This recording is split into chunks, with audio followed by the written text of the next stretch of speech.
Two masked men walked into Redwood Valley Medical Center at 7:43 in the morning, right when the ER was at its loudest and most distracted. The first shot went into the ceiling. Plaster dust rained down on patients in paper gowns, on nurses mid-handoff, on a janitor who dropped his mop and just stood there. Screaming started and then stopped, like someone had cut a wire. Every person in that lobby froze. Every person except one. Olivia Bennett didn't flinch. She didn't duck. She turned toward the sound, assessed the two men, clocked the weapons, noted the exits, and began counting the bodies around her with the quiet efficiency of someone who had done this before. Somewhere no one in this building knew about. Nobody noticed. Nobody ever did. If this story already has you holding your breath, you're exactly where I want you. Subscribe and follow this channel so you don't miss a single part.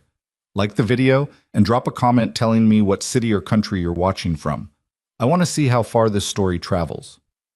Now let's go back inside that hospital. The morning had started the way most mornings started at Redwood Valley Medical Center, badly, and getting worse by the minute.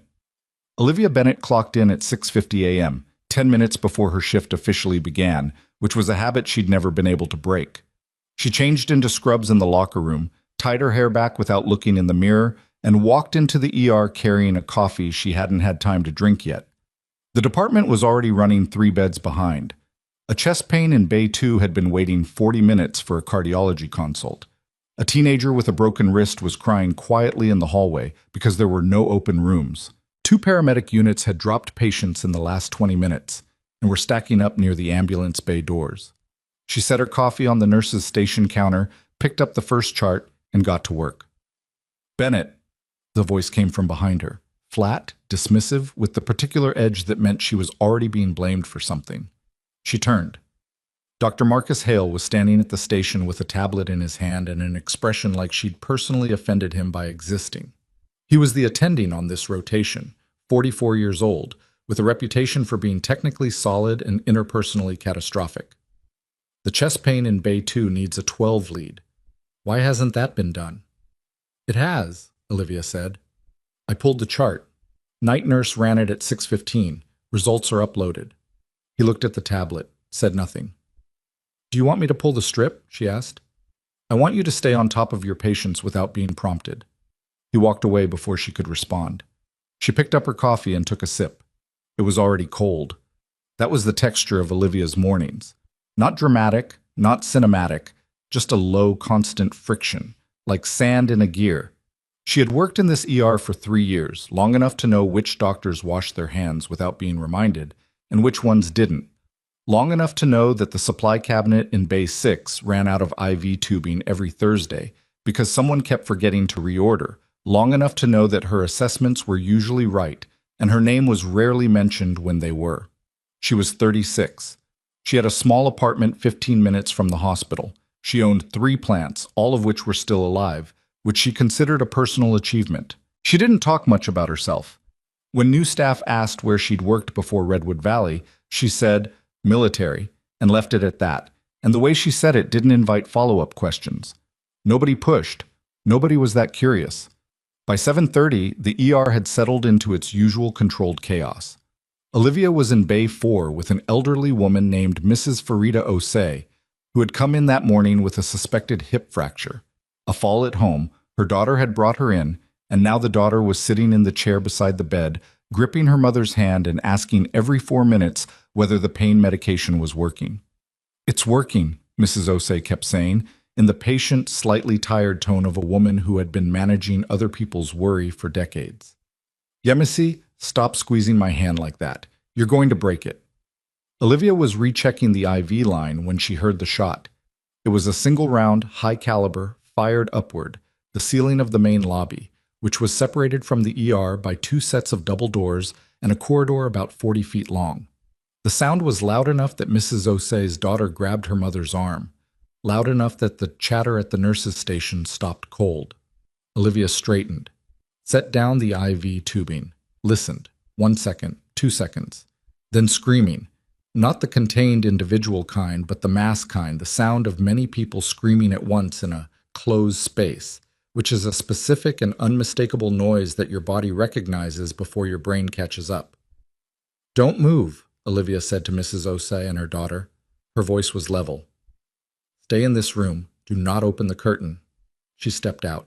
The corridor leading to the lobby was already filling with people moving the wrong direction, toward the ER, away from whatever had happened. A woman in a hospital gown, a man in a suit pressing a phone to his ear, a transport aide who had abandoned his wheelchair.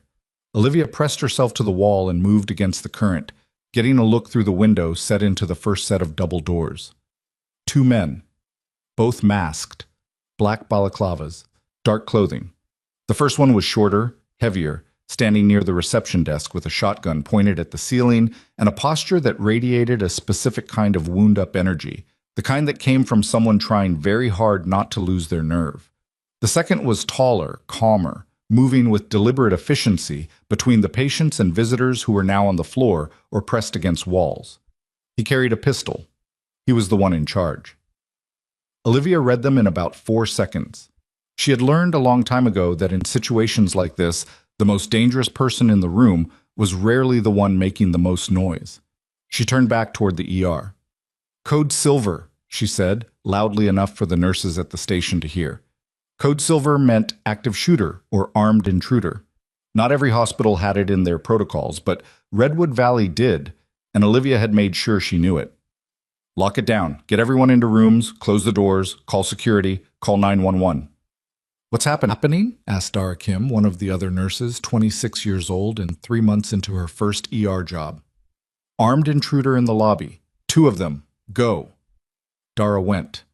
The charge nurse, a broad-shouldered man named Patrick Alue, who had been in the ER for 11 years, was already moving toward the emergency intercom. Olivia went back to Bay 4.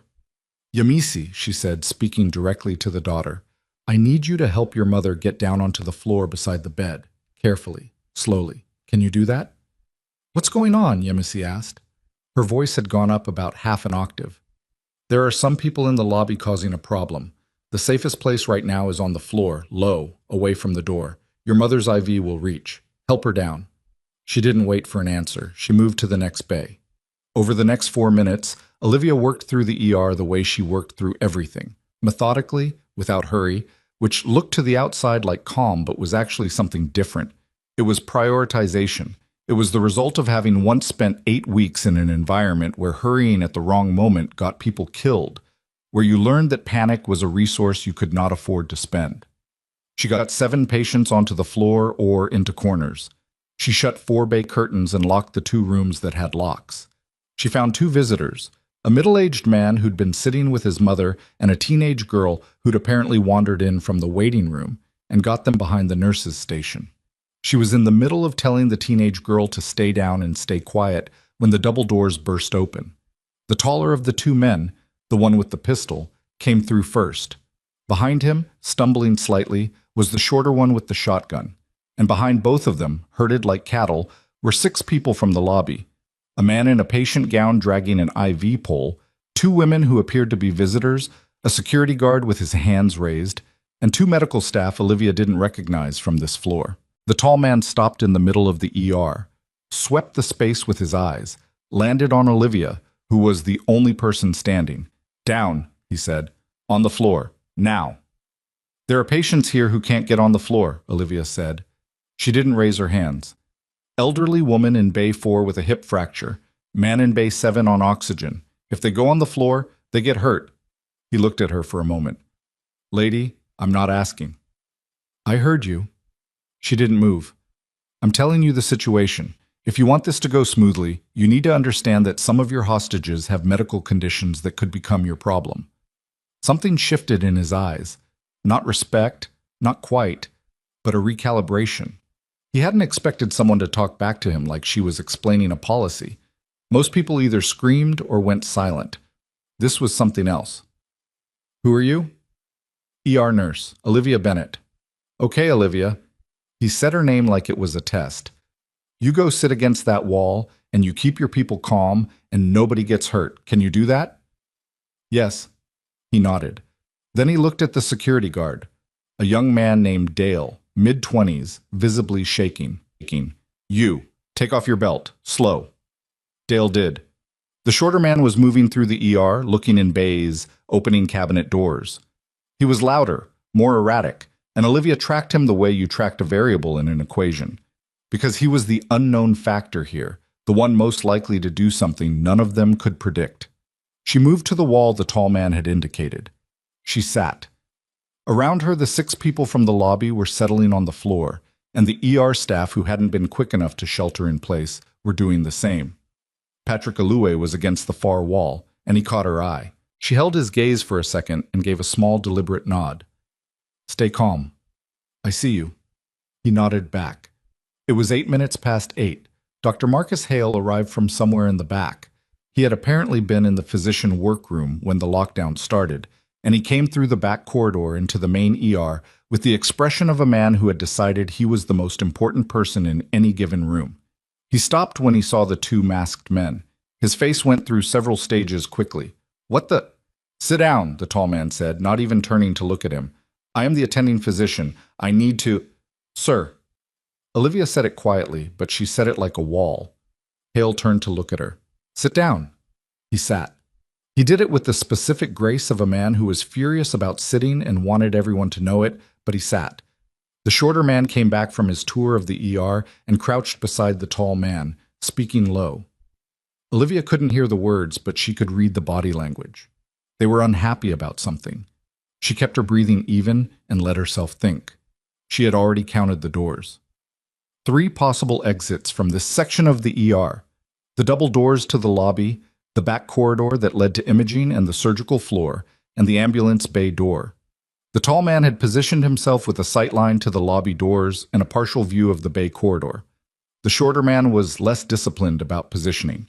She had also noticed, before sitting down, that the hospital's overhead emergency notification system had activated, a recorded message playing faintly somewhere in the building, instructing non-emergency personnel to shelter in place, which meant the lockdown was in effect, which meant someone had made the call, and that meant, somewhere outside, people were already moving. The question was what they would do when they arrived. The shorter man walked over to where the hostages were sitting against the wall and stopped in front of an elderly man.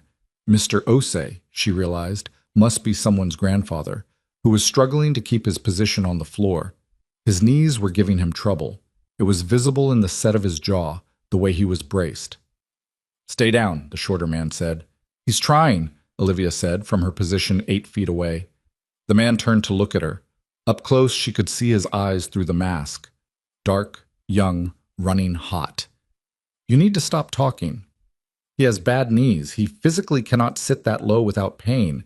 Let him lean against the wall." I said, "He's not a threat to you." She kept her voice completely flat. No pleading, no argument, just information. "Letting him lean against the wall costs you nothing." The shorter man stared at her. Then he looked at the old man. Then, with a sound like he was disgusted at being put in this position, he jerked his chin toward the wall. "Fine. Lean." The old man shifted with obvious relief. Olivia made a mental note of that. The shorter man was operating on pride and adrenaline, not ideology. He could be reasoned with if you didn't make him feel like he was being argued with. That was worth knowing. 40 minutes passed. The tall man said she had started thinking of him as tall, efficient, and less emotional than his partner, made 2 phone calls, both short, both conducted near the lobby doors with his back half turned. She couldn't catch the words. The shorter man, who she was now calling short in her mental shorthand, had started pacing, which was not a good sign. Pacing meant his adrenaline wasn't metabolizing, meant he was working himself up rather than down. A boy was crying somewhere. Olivia located the sound, Bay 3, the teenager with the broken wrist, who had apparently not made it out during the initial lockdown. She could hear him trying to muffle it, which was almost worse than the crying itself. She looked at Short, who was pacing near the nurse's station. "That's a kid in Bay 3, she said. "He came in with a broken wrist. He's not dangerous. Can I check on him?" Short stopped pacing. "You don't go anywhere." "I'm not asking to go anywhere. I'm asking to check on a scared teenager from where I'm sitting." "No." "His crying is going to agitate everyone in this room, including you. 5 seconds. I talk to him from here, he settles down, your situation gets quieter." Short looked at Tall. Some communication passed between them that Olivia couldn't read. Tall nodded. 5 seconds, Short said. Olivia turned toward Bay 3. "Hey," she called. not loudly. I hear you. What's your name? A pause. Then, Tyler. Tyler, you're going to be okay. You have a broken wrist, which hurts a lot, and right now things are pretty scary. Both of those things are true at the same time. You've got this. Silence. Then the crying quieted. Good, Olivia said. Short was looking at her with an expression she couldn't entirely interpret. It wasn't hostility, exactly. It was something else, something almost like he wasn't sure what category she belonged to. She filed that away too. At 9:17, there was movement near the lobby doors. The sound of vehicles outside. Engines, multiple of them. The particular acoustic of large SUVs pulling hard stops on asphalt. Tall heard it first. He moved to the window beside the lobby doors and looked out, and something in his posture changed. They're here, he said. How many? Short asked, already moving. SWAT. 4 units minimum. Tall turned from the window. His jaw was tight. This isn't the plan. It was always going to be SWAT, Short said, but his voice had shifted. The certainty had gone out of it. Not this fast. Tall looked at his phone. Nobody should have been able to call it in this fast. Olivia kept her expression neutral. She had activated the hospital's silent emergency signal 11 minutes into the siege. It was a system most of the staff didn't know existed. A 2-button combination on the wall-mounted nurse call unit in Bay 6, installed after a security audit 2 years ago, designed to send a direct alert to the county sheriff's dispatch without triggering any visible alarm inside the building. You had to know it was there to find it. Olivia had read the security installation report the week it was installed. Because she read every security installation report, because she was the kind of person who read those things. She had pressed it when she ducked into Bay 6 on her way back from moving Mrs. Osei to the floor. Outside, the sound of vehicles multiplied. And then, beneath it, something else. Not the aggressive diesel rumble of SWAT units, but a quieter note. Different tires. Different engines. The kind of vehicles that didn't announce themselves. Tall heard it too. He moved back to the window. Looked out for longer this time. When he turned back, something had changed in his face. Not fear, exactly, but the particular expression of a man whose understanding of his situation had just shifted in a direction he did not like. There are military vehicles out there, he said. Short's head came up fast. What? Black SUVs, no markings, but military. He looked at Short. That's not normal for a hospital robbery. Short turned to look at the hostages along the wall.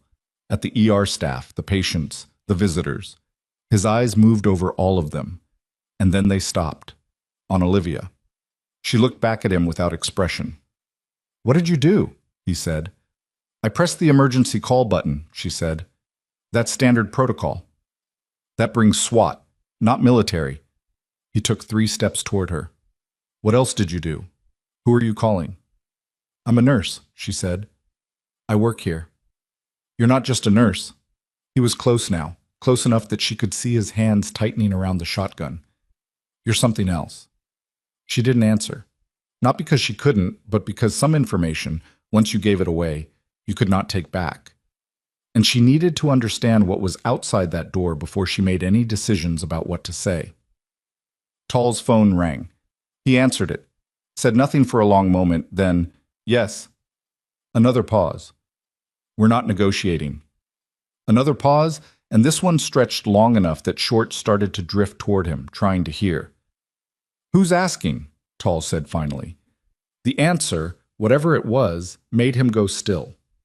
He lowered the phone slowly, looked at Olivia with an expression that was hard to name. Not quite fear, not quite recognition, but something in the space between them. Someone outside is asking, he said carefully, whether there is a woman named Olivia Bennett inside this building. The room went quiet. Not the afraid kind of quiet, the listening kind. Patrick Alloué, from his position against the far wall, looked at Olivia. So did Derek Kim. So did Dr. Marcus Hale, with an expression she had never seen on his face before. A specific combination of confusion and something that might have been the beginning of being wrong about something. Olivia said nothing. Olivia Bennett, Tall said again. His voice had a different quality now. Careful, like he was handling something whose weight he hadn't expected. They're not asking for the hospital. They're not asking about hostages. They're asking specifically if you are in here. Short's shotgun came up slightly. Who are you? She looked at him, then at Tall, then briefly at the lobby doors. Outside, the unmistakable sound of rotors, a helicopter, military by the pattern, coming in low and fast and not going away. My name is Olivia Bennett, she said. Her voice hadn't changed at all. Same register, same pace. And whoever is out there asking about me, I'd think very carefully about what you do next. Nobody in that room breathed. The helicopter noise didn't fade. It circled, low, deliberate, the kind of pattern that wasn't reconnaissance but presence. Someone wanted the people inside this building to know they were there. Tall hadn't moved. He was still looking at Olivia with that expression she couldn't fully categorize, phone loose in his hand, like he'd forgotten he was holding it. Short had his shotgun raised slightly, not quite pointed at her, but trending that direction, the way a compass needle drifts before it locks. You didn't answer the question, Short said. I answered it exactly as much as I'm going to, Olivia said. He crossed the distance between them fast, not running, but fast, and grabbed her by the arm and hauled her upright from the wall. She let him do it. Not because she couldn't have stopped it, but because she was making calculations, and being on her feet was more useful than being on the floor. Hey! Patrick Aloue's voice came from across the room. She's a nurse. Let go of... Shut your mouth, Short snapped, swinging the shotgun toward him. Patrick went quiet. But Olivia saw his hands, clenched, knuckles pale. He was holding himself still by an act of considerable will, and she respected that more than she could say. You called someone, Short said, getting close to her face. His eyes were running hot again, the adrenaline back up. Before SWAT, before any of this, you did something. What did you do? I told you. Emergency call button. That's not military helicopters. He shook her arm, not hard enough to hurt, but hard enough to make a point. Who are you calling? Who knows your name out there? She looked at him steadily. I don't know who's out there. It was technically true. She had a guess. But a guess wasn't knowledge, and she wasn't going to give him anything she didn't have to give. Tall's phone rang again. He answered it without looking away from Olivia. This time the conversation lasted longer, 30 seconds, maybe 40, and his side of it was almost entirely silence.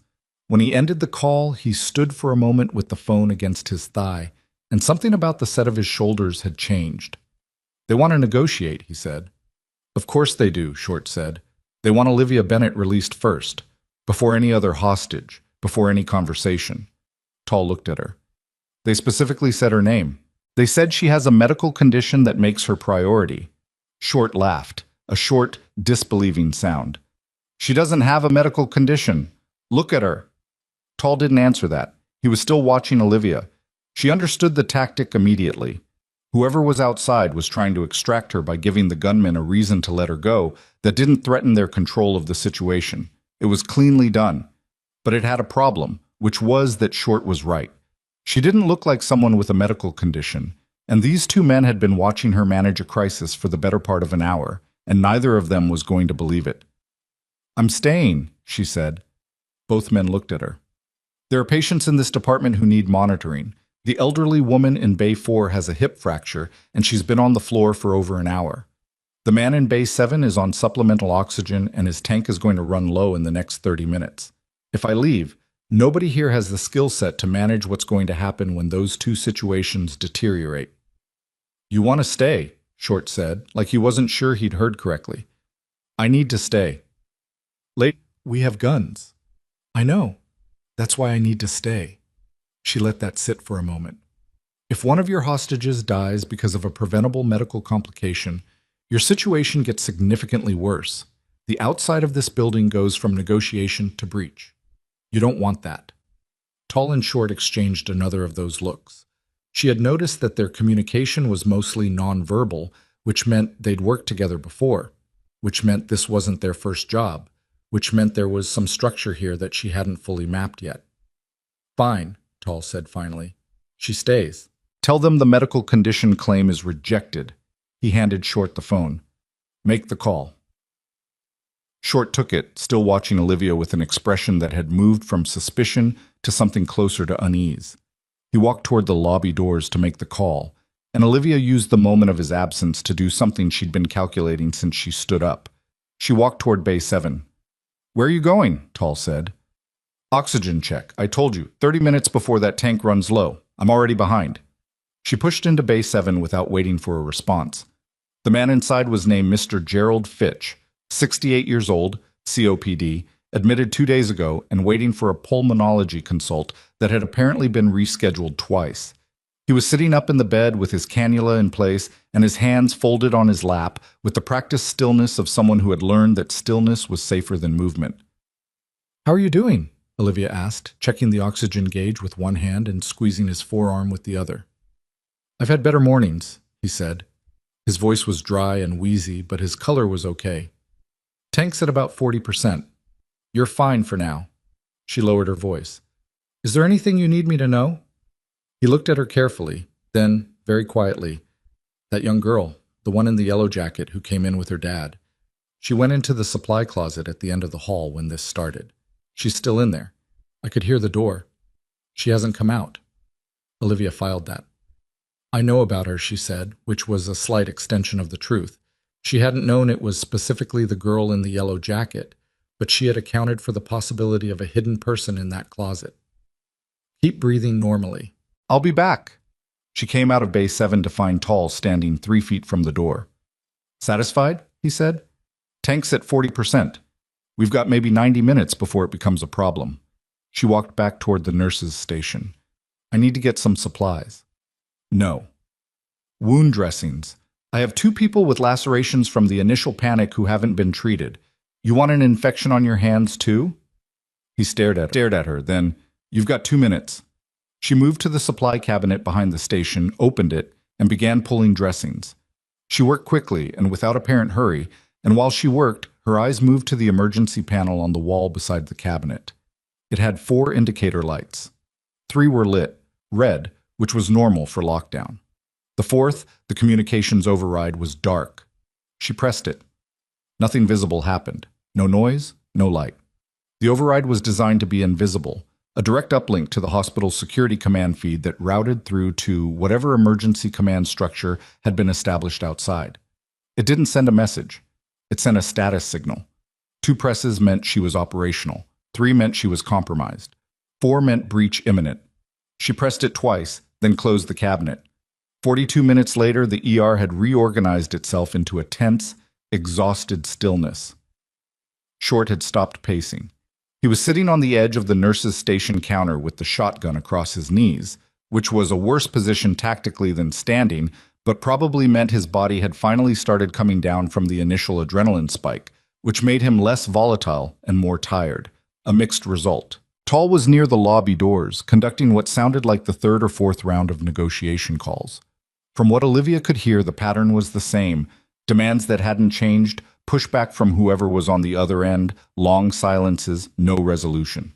She had treated the 2 lacerations, a woman with a cut above her eyebrow from the initial panic and a teenage boy who'd caught his arm on a cart rail.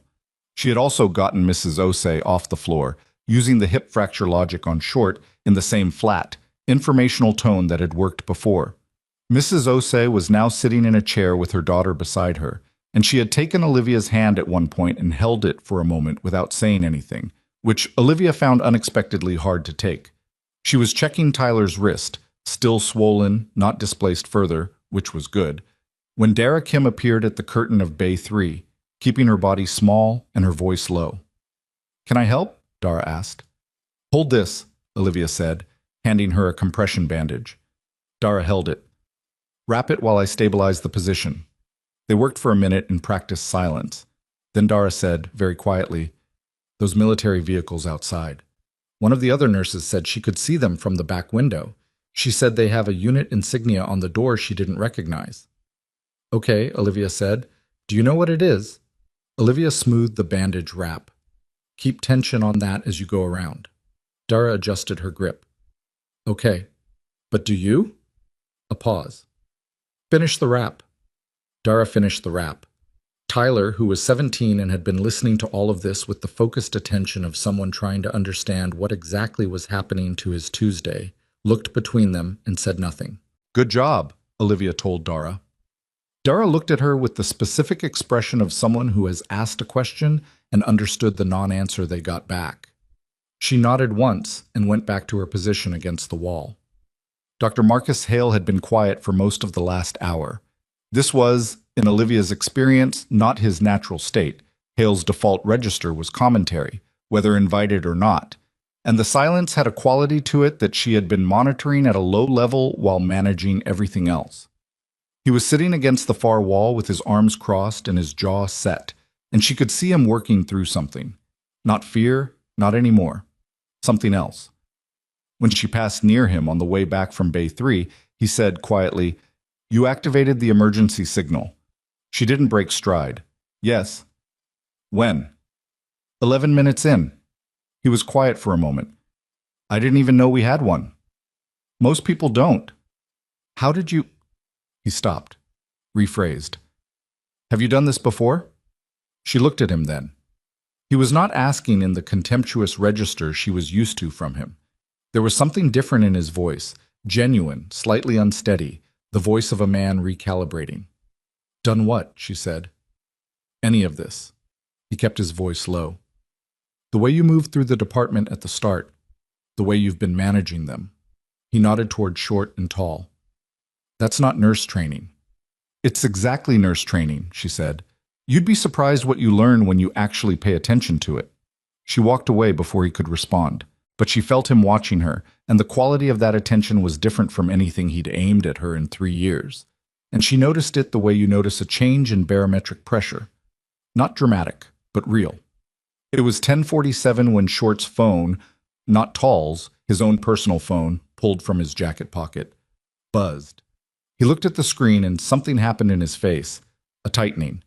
He stood up off the counter and walked to Tall and showed him the screen. Tall looked at it, then looked up. "Where did that come from?" "I don't know," Short said. "That's not the number we were given." Olivia couldn't see the screen from where she was, but she could see both their faces, and what she saw was something she hadn't seen from either of them since the beginning, genuine uncertainty. Tall looked at the lobby doors, then at the ER, then, for the third time in the last 2 hours, at Olivia. She was sitting against the nurse's station now, close enough to the emergency panel that she could reach it in about 2 seconds. She had already decided that if the situation moved toward breach, toward the kind of outcome where the tactical team outside decided waiting was worse than going in, she needed to be positioned to help, not to hide. "I need to know who's out there," Tall said. He crossed the ER in 8 strides and stopped in front of her. "Not SWAT, the other ones." "I don't know," she said. "You keep saying that." "Because it keeps being true." He crouched down to her level, and she could see his eyes more clearly now. Not young, maybe mid-30s, with the look of someone who had made a series of decisions that had led sequentially to a place he hadn't fully anticipated. "Those vehicles outside have been here for an hour," he said. "They haven't attempted breach. They haven't announced themselves over the PA. They haven't made any demands. They're just sitting there." He looked at her. "That's not standard law enforcement. That's not SWAT protocol. You know that, don't you?" She said nothing. "Why are they waiting?" he asked. She looked at him. "Maybe they're waiting for something specific." "Like what?" She let the silence answer. He stood up, walked back toward the lobby doors. She could see the tension in his back, the particular posture of someone holding a plan together by force of will, while the plan quietly falls apart at the seams. 3 minutes later, Mrs. Osei's daughter, Yemisi, said from Bay 4, "She's having trouble breathing." Olivia was on her feet and at the bay in 4 steps. Mrs. Osei's color had changed, not dramatically, but enough. Her breathing was shallow and fast, and she had one hand pressed to her chest. "How long has this been building?" Olivia asked, keeping her voice level, while her hands moved. Pulse check, respiratory rate, a quick look at the IV line. 10-15 minutes, Yemisi said. She didn't want to say anything. She thought, "It's fine. Mrs. Osei, can you hear me clearly?" "I hear you," Mrs. Osei said. Her voice was thin. "Don't make a fuss." "I'm not making a fuss." Olivia turned to call toward the nurse's station. "I need the crash cart in Bay 4. Now." Patrick was up and moving before she finished the sentence. Short came off the counter. "What's happening?" Short said. "My patient is having a cardiac event." She didn't look up from Mrs. Osei. "I need equipment. I need you to not be between me and that cart." He stepped aside. She didn't thank him. She didn't have the attention to spare. The next 12 minutes were the most technically complex of the morning, and also the ones she could least afford to think about afterward. She worked the way she'd been trained, not in any civilian hospital, but somewhere else, somewhere that didn't appear on her CV, fast and precise, and without the narration that came with uncertainty. Patrick worked beside her, following her lead with the focused efficiency she had always known he was capable of. And at one point she looked up and Dara was there too, holding exactly what Olivia needed before she asked for it, which meant Dara was paying attention in the right ways. Mrs. Osei stabilized. She didn't improve dramatically. She needed imaging. She needed a cardiologist. She needed things that a hostage situation in an ER could not provide. But she stopped declining, which was the achievable goal. Olivia straightened. Her hands were steady. She had not been aware of her heart rate for the last 12 minutes, but she was aware of it now. Short was standing at the edge of the bay. He had been watching the whole thing. "Is she—" he started. "Stable, for now." Olivia stripped her gloves. "She needs a real cardiac workup. That doesn't happen here, it doesn't happen today, it happens in an actual hospital setting with proper equipment, and that means this situation needs to end." She looked at him directly. "Every minute we're in here is a minute she's not where she needs to be." He looked at Mrs. Osei, who had her eyes closed and her daughter holding both her hands, and something moved across his face. He was young. She could see that clearly now, somewhere in his mid-20s, and the thing that moved across his face was not calculation. It was something more uncomfortable than that. He walked back to Tall and they spoke, low and fast, for nearly 2 minutes. Olivia watched them. She also watched the lobby doors, where the light coming through the window had changed slightly. Not the afternoon shift, it was barely 11, but the quality of the light outside, the shadow patterns, had moved in a way that meant the vehicles outside were repositioning. Something was about to change. Tall came back. He stopped 6 feet from her, and for a moment he just looked at her, at the bay behind her, at Mrs. Osei, at Yemisi, who was still holding her mother's hands. "We're going to make a request," he said, "for medical transport, for the elderly patients." Olivia looked at him. "Don't read too much into it," he said. "I'm not reading anything into it. We're not surrendering. We still have a situation here." "I understand." He pulled out the phone, made the call. This time the conversation was different. She could hear it in his voice, the shift from demands to requests, which sounded small but wasn't. When he finished, he didn't look relieved. He looked like a man who knew he'd taken a step he couldn't step back from. Short's phone buzzed again, same unknown number. This time Short answered it, and whatever he heard on the other end stopped him cold. He stood very still for about 5 seconds. Then he held the phone away from his face and stared at it like it had said something in a language he didn't speak. "What?" Tall said. "They know," Short said. Whoever this is, they know the full layout of this building. They know exactly how many hostages are in each room. They know which staff are present. They know—" He stopped, looked at Olivia. "They know what medications we have in the supply cabinet." The room was quiet. "They have a source inside," Tall said. "No." Short was still looking at Olivia. "They don't need a source inside." His voice had gone very even in the way that sometimes meant anger and sometimes meant something running deeper than anger. "They have her." Every head in the room turned. Patrick. Dara. Marcus Hale, who had been quiet for the better part of an hour. Tyler, in Bay 3. The 6 hostages along the wall. All of them looking at Olivia Bennett, the ER nurse with 3 years at Redwood Valley and a small apartment 15 minutes away, and 3 plants that were all still alive. She met Short's eyes. "I pressed the emergency panel twice," she said. "That's a status signal. 2 presses means operational, personnel safe, no immediate breach risk." That's what they needed to know. "You've been communicating with them this whole time," Short said. "I've been keeping people alive this whole time," she said. "Those aren't always the same thing, but today they were."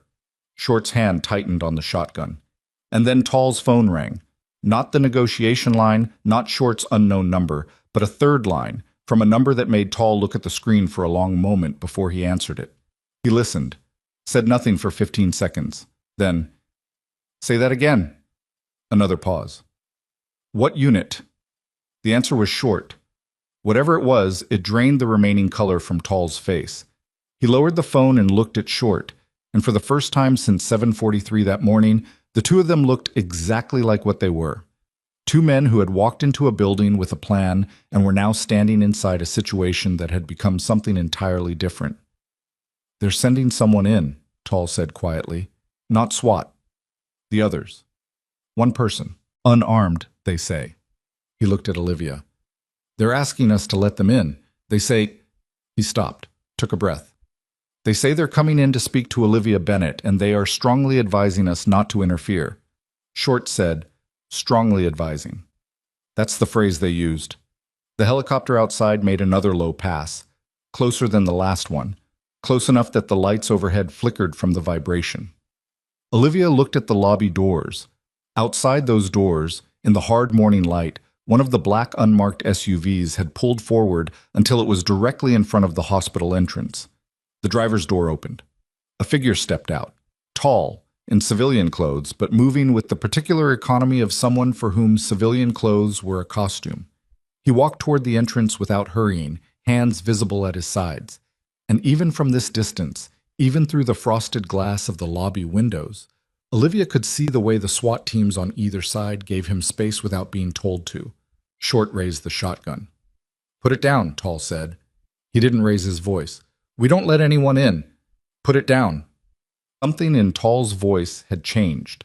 He wasn't operating from the same plan anymore, and they both knew it. "Look at the SWAT teams. Look at what they're doing." Short looked.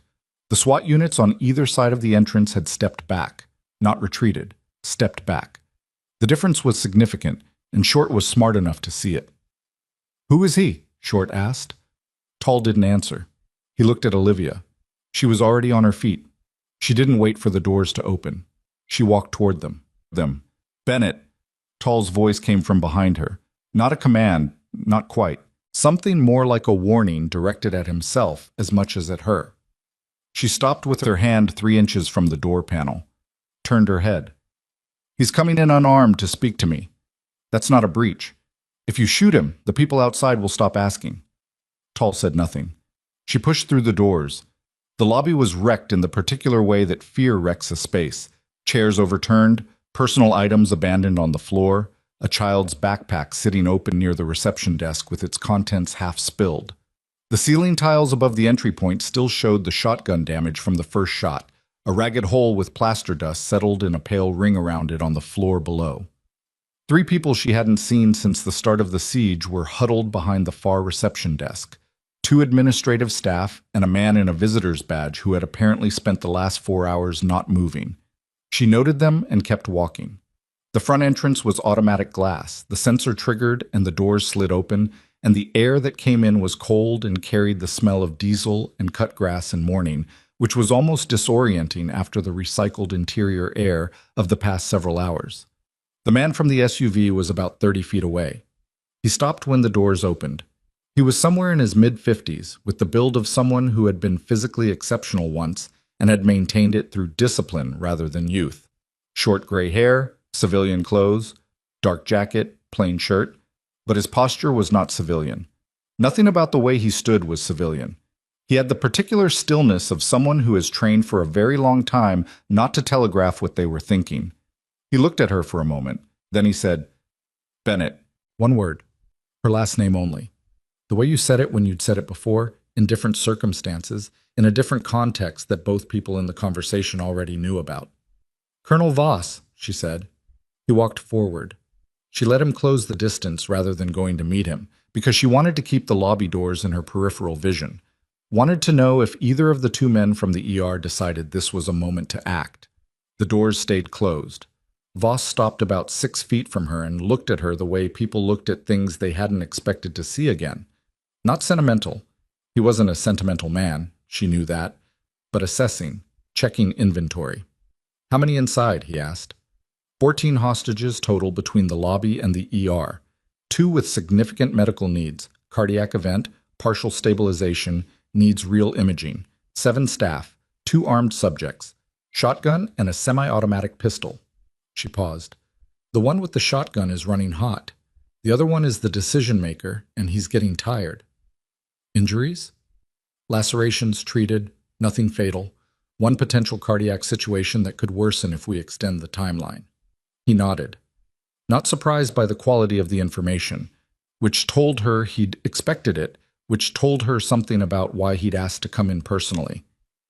"We've got a problem," he said. "I know. The subjects outside are running out of plan, which makes them more dangerous, not less. Not just that." He glanced toward the black SUVs arrayed on the parking lot, and she could see now that there were 4 of them, and that the figures moving between them were not in standard SWAT configuration. Different gear, different communication protocols, the kind of organized quiet that had a specific signature. The robbery is a front. Investigators started pulling threads on the gang's network 2 hours ago. This location wasn't random. She went still. "Say that again." "They picked this hospital, this ER, on this morning." He looked at her. "Someone in that network knew your schedule." The lobby felt colder than it had 3 seconds ago. She ran the implication quickly, the way she'd been trained to run implications, laterally, not just forward. If someone in the criminal network had known her schedule, had targeted this specific hospital on this specific day, then this wasn't a robbery that happened to involve her. She was a reason, possibly the reason, and the robbery was the method of getting her into a controllable space. "For what purpose?" she said. It wasn't a question. "We don't know yet. That's the problem." He kept his voice low. 2 SWAT officers had moved to the edges of the entrance, not close enough to hear but close enough to respond. "My unit got flagged when the alert went out this morning. Your name on the hostage list triggered a protocol you don't know exists." "What protocol?" "One that activates when any personnel from Project Caldera are identified in an active threat situation." She hadn't heard that name in 4 years. The sound of it now, in a hospital lobby with plaster dust on the floor and a man with a shotgun 40 feet behind her, had a specific quality, like hearing a door open in a room you'd locked. "That program was closed," she said. "The program was classified. That's different from closed." He looked at her steadily. "There are 8 surviving participants. You're one of them. Someone with access to classified personnel files knows that, and someone with access to that network chose today to act on it." She took a breath, held it, let it go. "What do you need from me?" "I need you to go back in there." "I was already going back in." "I need you to go back in with a different objective." He reached into his jacket, slowly, both of them knowing what the optics looked like from inside the building, and produced a small comm device. Earpiece, no larger than a shirt button. "We're going to move on the subjects in the next 90 minutes. I need real-time position updates. And I need you positioned where you can prevent collateral medical casualties if the breach gets complicated." She looked at the device. "If I'm wearing a comm and they find it, they won't." "You don't know that." "No," he said. "I don't." He held it out anyway. She took it, pressed it into her ear. It was nearly invisible, but the technology had gotten better since she'd last used it. "Check," said a voice in her ear. Male, calm, the flat professional register of someone running a tactical operation. "Check," she said quietly. Voss watched her. "There's something else." "Of course there is." "The 2 men inside, we ran them. The taller one, we believe his name is Nate Farrow. He has a record, but nothing in this weight class. What we're seeing suggests he was recruited into this, not that he designed it." He paused. "The shorter one has ties to the network that commissioned this job. If you can separate them before we breach, physically or psychologically, the outcome is safer for everyone inside." She thought about Short, about the way he'd stepped aside when Mrs. OC's cardiac situation escalated, the way something had moved across his face when he'd watched her work. She thought about Tall, Farrow, apparently, and his slow, systematic disillusionment over the course of the morning, the way his plan had come apart by degrees. "I can work with that," she said. Voss nodded. 90 minutes. After that, my team goes regardless of what's happening inside." "Understood." She turned toward the lobby doors. "Bennett." She stopped. "You saved 3 men in a collapse zone in 2019 with a chest tube made from field kit tubing and a sealed water bottle." He said it without setup, without ceremony. "I've read the report 4 times. I've never fully explained to anyone how you did it." She looked at him over her shoulder. "You read the report. You know how." "I know the steps. I don't know how." He wasn't asking her to explain it. He was saying something else. She turned back to the doors. 90 minutes, she said. She went back inside. Pharaoh. She was going to keep calling him tall in her head, because switching now would confuse the pattern of her own thinking, was waiting on the other side of the inner doors, far enough back not to be visible from the exterior, but close enough to watch the lobby. He looked at her face when she came in, reading it. "You know him," he said. "I've met him." "What did he tell you?" She looked at him directly. "He told me my medical assessment of the hostages was correct, and that they're concerned about the cardiac patient's timeline." She let that settle. "He also told me they're not going to wait indefinitely." "We already knew that." Knowing it and having a timeline are different things. She walked past him toward the ER. "You've got less time than you think." She went back to Mrs. Osei first. The woman's color was marginally better. She'd stabilized, but it was the fragile kind of stable that could tip either direction if anything else stressed her system. Yemisi was still holding her hand. She'd been holding it for 4 hours. Her hand had to be exhausted, but she hadn't let go. "Any change?" Olivia asked. "She's been asking about her husband," Yemisi said quietly. "He's outside. He was in the parking lot when all this started." "He's out there," Olivia said. "He's safe." "You don't know that." "He's not inside this building, and the people outside are managing the situation. Your father is safer than everyone in here." She checked Mrs. Osei's pulse. Steady, not strong.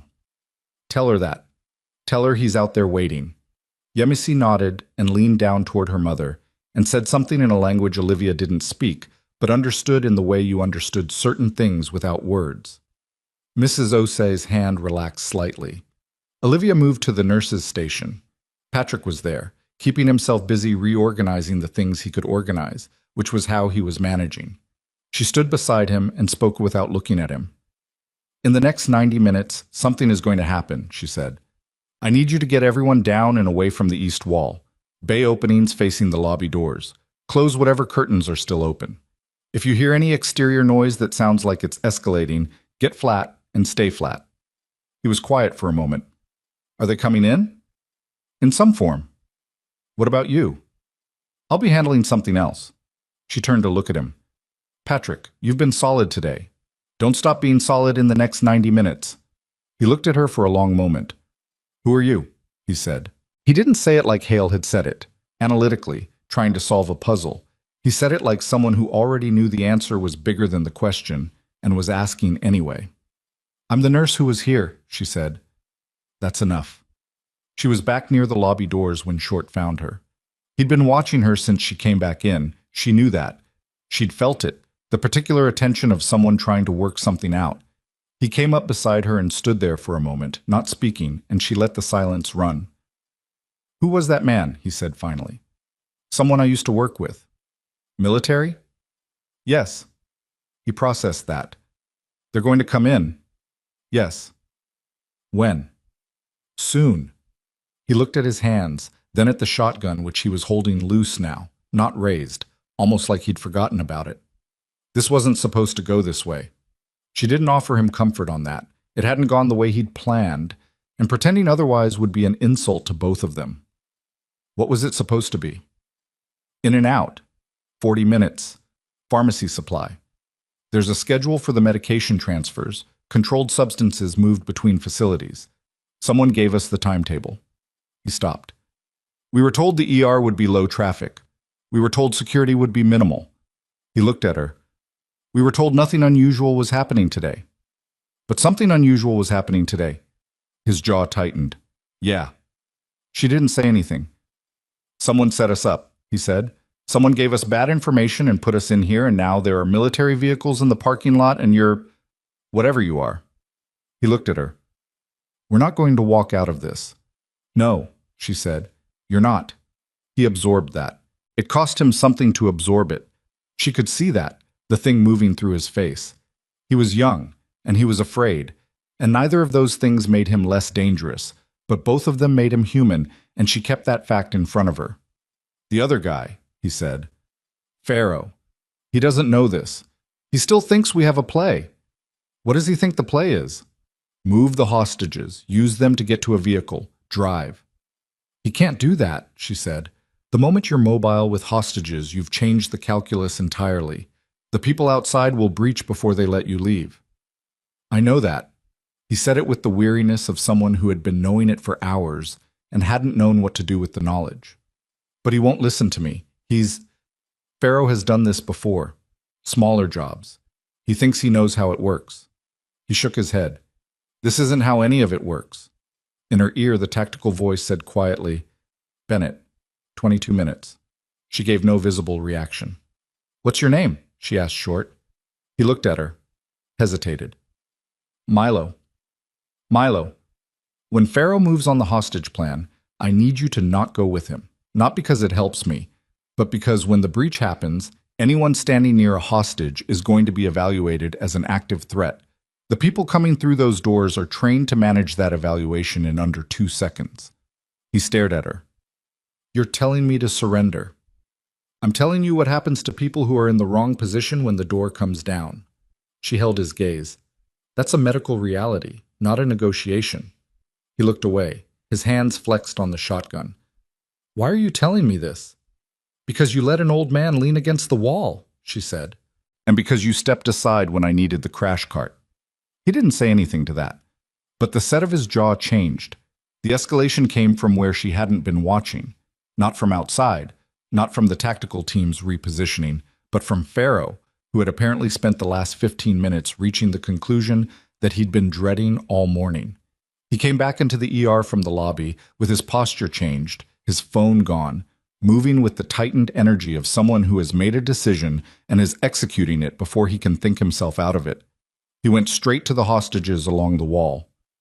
On your feet, he said. All of you. Nobody moved immediately. He raised the pistol. Now. People started getting up. The 2 administrative staff, the visitors, the security guard. Tyler, in Bay 3, appeared at the curtain, startled by the noise. Mrs. Osei's daughter started to stand, her mother's hand still in hers. She doesn't get up, Olivia said. She had a cardiac event an hour ago. She doesn't move. She moves or she gets left, Pharaoh said. Then she gets left. Olivia stepped between Pharaoh and the bay entrance. She is not walking anywhere. That's not a negotiation. That's physiology. Pharaoh pointed the pistol at Olivia. She looked at him over the barrel. Her heart rate was elevated. She could feel it, a controlled elevation, the kind that came with threat assessment rather than fear. And she held the look because looking away now cost more than looking at him did. Put it down, she said. You don't want to shoot a nurse in front of 14 witnesses and a military unit parked outside. I need a human shield, he said. I need to walk out of here. If you leave this building with hostages, those people outside will not negotiate. They will breach, and they will stop you, and everyone between you and them is going to be in the crossfire. She kept her voice flat. I know that's not what you want. I know this morning didn't go the way you planned, but the play you're running ends one specific way, and it's not the way out. You don't know, Nate. She used his name, watched his face change when she did. I know exactly how this plays out. I have seen it happen. You take hostages toward that door, and in 30 seconds there are 6 tactical operators in here, and the only question is how many people are standing in the wrong place. He stared at her. The pistol didn't waver. Milo had come up behind him, and she saw it. The slight shift in his position, the way he'd moved closer. Not raising the shotgun, just being there. In her ear, Bennett, 12 minutes. Are you clear? She couldn't respond, not with the gun aimed at her face. Nate, she said again, think about who gave you the information for this job. Think about the time you. Someone put you in this building today. Think about why. The gun dropped 2 inches. What are you talking about? He said. The medication transfer schedule you were given. Was it accurate? Pause. No. The transfer had already happened. The supply was empty. So you came in for a robbery and there was nothing to rob. She watched his face working. And the security schedule you were given, was it what you found? Another pause. The second shift had already rotated. There was double security. So someone gave you bad intel, on both the target and the security. She let that sit. You were sent in here without what you needed to succeed. The pistol dropped another inch. Why? He said. I don't know all of it yet, but I know you were a means to an end, and the end wasn't the medication. Milo from behind him. Nate. Pharaoh turned, and when he turned he saw Milo's face, which apparently told him something some communication between them that Olivia wasn't part of, because something in him shifted. Not collapse, not surrender, but the particular loosening that came when a man stopped fighting and understanding he'd been holding back. He looked at the hostages, at Mrs. Osei in the bay, at Tyler, who was still holding his wrapped wrist and watching all of this with the round-eyed focus of someone determining whether 17 is too young to see something like this. "How does it end?" he said to Olivia. "If I don't walk out of here?" "Nobody shoots anybody," she said. "Everybody lives. And then lawyers. And then prison." "Probably." She didn't soften it. "But everyone in this room goes home, including you." In her ear, 6 minutes, she said without moving her eyes from Pharaoh. "Patrick, get everyone down. Do it now." Patrick moved. He had been waiting for exactly that signal, and he moved with the controlled urgency of someone who knew they had one chance to get it right, herding staff and hostages toward the floor, toward the back walls, away from the doors, his voice low and calm and continuous. Dara was already pulling the bay curtains closed. Even Hale, Marcus Hale, who had spent 3 years arranging himself in rooms like he was the most important element in them, got down on the floor without being asked and put his hands over his head. Pharaoh watched all of this.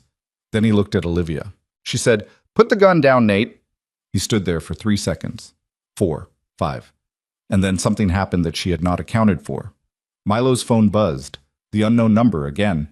And before anyone could say anything, he answered it. And this time he didn't just listen. He spoke. He said, "Who is this? How do you have this number?" And then after a pause, No, I'm not." And then, "How do you know about that?"